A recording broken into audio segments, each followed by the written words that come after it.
It's 7 p.m. You literally just got back home.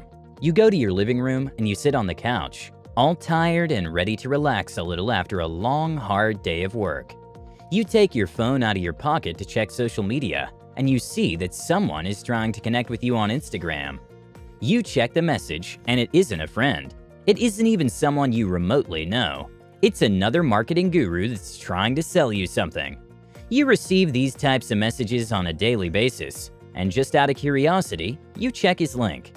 It sends you straight to his website. It's a very, very long sales page, and he's trying to tell you how to escape the 9-to-5 and build the life of your dreams. He wants to teach you how to make impressive amounts of money directly from home, doing whatever you like on social media.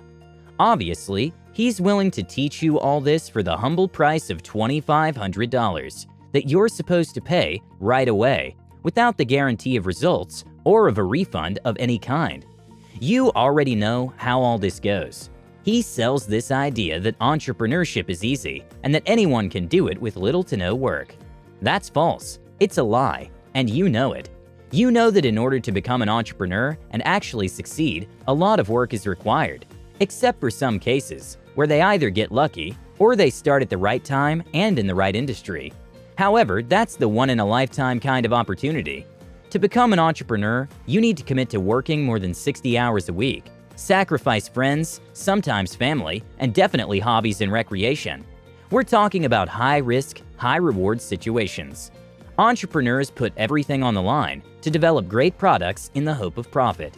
These gurus don't understand what it really takes to become an entrepreneur, and they sell you this false ideology that you can become one with no effort. Is entrepreneurship even worth it? Here's the truth. For most people, entrepreneurship is not worth it at all. If you aren't seriously obsessed with success, generating impressive value and freedom, you won't become successful. You might start a little brand and make something like $40,000 a year, but nothing serious. The thing is, entrepreneurship has a lot of benefits. Financial freedom. Entrepreneurship gives you the freedom to do whatever you want, whenever you want, once you're successful. Especially when it comes to internet businesses, you can take care of them remotely.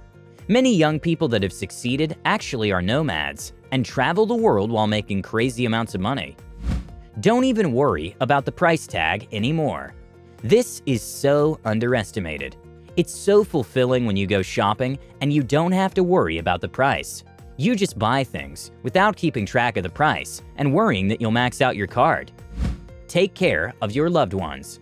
When you have a business, you can take care of your family like most people can't. You can let them quit their jobs. You can buy them a car, even a house, and give them the life they always deserved. Give back to the community. If there are charities that you care about and the foundations you want to help, entrepreneurship will give you this opportunity. Many people think that money is the root of all evil or whatever. But without money, the impact you can have on the world is so very small. If you seriously want to change the world, you need money. Do you really have to become an entrepreneur? So, all these upsides are amazing, right? You don't have to listen to a boss. You decide when to work and when to play. You work for yourself. It's great. But is entrepreneurship the only way to achieve that? Actually, no.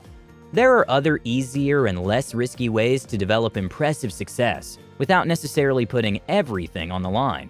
They are definitely less rewarding, but they will work for most people, and they can still make you millions and millions of dollars. Interested? Well then keep watching. I'm about to explain to you the best alternatives to entrepreneurship that everyone can try. Before we talk about that, please take a second to like this video and subscribe to our channel. We're very focused on creating and delivering high-value content to you every other day. If you're looking to 10 times your income and become a better version of yourself, this channel is for you. Done? Good. Now let's keep going. Intrapreneurship. If you think, act, and work just like an entrepreneur, but you don't like taking the risk, here's an alternative for you. Intrapreneurship. This is basically just like an entrepreneur, but within the company, and you could have many roles. Here are some examples. COO. COO stands for Chief Operating Officer and usually is the number 2 of a company. The COO overlooks the day-to-day administrative and operational functions of a business. He's also often referred to as a senior vice president, and he reports directly to the CEO. He works closely with the founder, and he does indeed make a lot of money. CTO or CIO.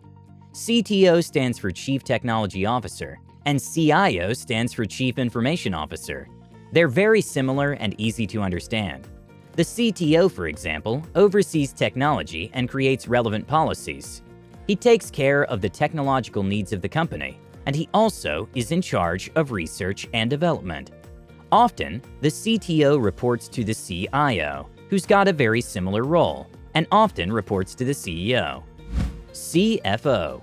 CFO stands for Chief Financial Officer, and he overlooks all financial activities of the business.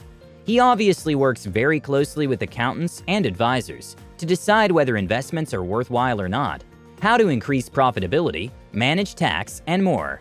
So he's got to deal with financial planning and cash flow on a daily basis. CMO. This is probably the most interesting one for most young people. CMO stands for Chief Marketing Officer, and this person takes care of all marketing activities. Marketers, especially in the 21st century, have acquired a very important position in businesses, as marketing is such an important part of any company. The CMO also has huge responsibilities, as he or she can make the difference between a successful and an unsuccessful marketing campaign. Is intrapreneurship for you? Well, no one has the answer except for you.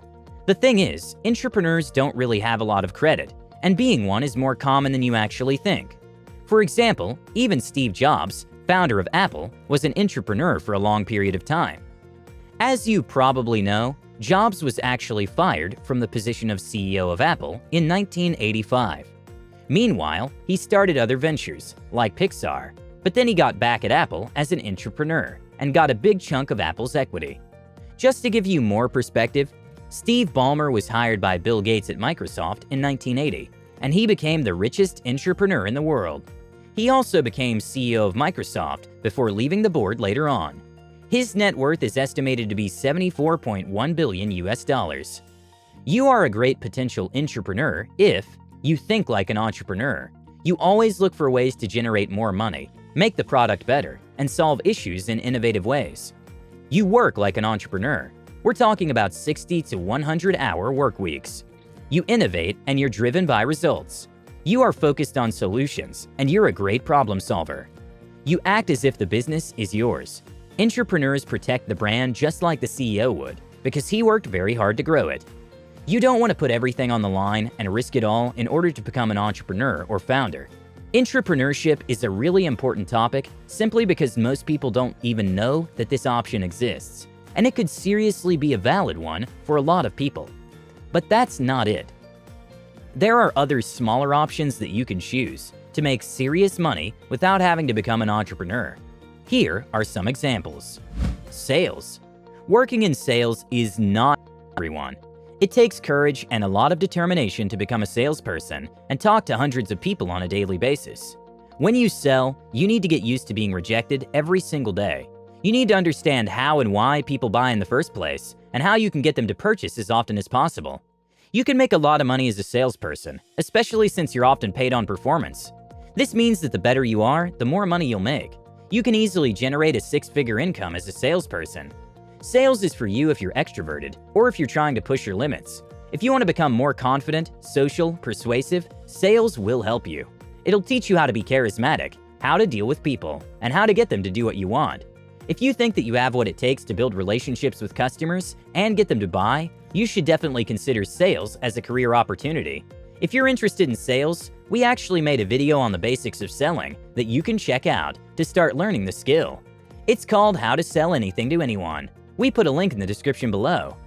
Solopreneur. A solopreneur is just like an entrepreneur, but he does everything by him or herself. A solopreneur has to deal with all aspects of his business, from legal to financial. He also has full responsibility over his business. This is a huge advantage for some people. If you like working alone and you want to be 100% responsible for everything that goes on in your business, this is for you. Even though you have some limits as a solopreneur, you can still make 6 figures and maybe even 7. Freelancing. A freelancer is fairly similar to a solopreneur, but he usually has less responsibility and only sells services. There are many types of freelance activities that you can choose from. For example, video making, video editing, color grading, audio engineer, producer, writer, copywriter, sales guy, and so much more. There are some other differences between a freelancer and a solopreneur, and they have a lot to do with business model and limits. You do have less earning opportunities as a freelancer, but you can possibly make $100,000 or more a year. If you're interested in getting your freelancer career started, it doesn't take a lot of time, and it takes little to no money to get started. We made a video on how to get clients as a freelancer, and it contains literally everything you need to find your first clients. We've put a link in the description below. And that's it for today. Remember to check out the 2 videos in the description below for more details on what we discussed today. Subscribe to this channel now for more information on how to make money, entrepreneurship, personal finance, and more. Thank you for watching, have a great day, and I'll see you in the next one.